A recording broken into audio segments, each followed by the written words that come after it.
Treneri, tai su pergale. Dėkui. Ir trumpas galbūt komentaras apie rungtynę su...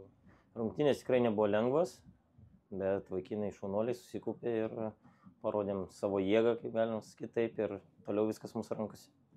Pirmasis kėlinys pasibaigė 0-1, bet kaip matom, rezultatas visiškai priešingas dabar yra.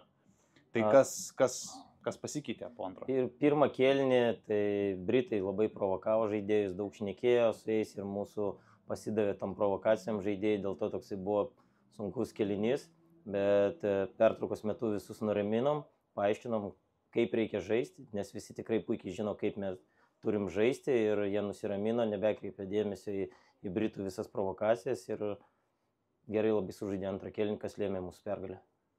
Ar bus kažkokių pakeitimų ar specialių pratimų rytojus treniruotė, nes rytoj turėsime laisvą dieną? Aš manau, kad bus lengva treniruotė, nebus kažko labai tokio, kad naujo ar labai daug taktikos, nes tikrai visi puikiai žino, kaip reikia žaisti. Tai vien dėl to bus treniruotė, nes turėsim komandos nuotrauką, tai privalom būti čia, tai išeisim, prasičiuošim ir manau, ten to ir baigsis.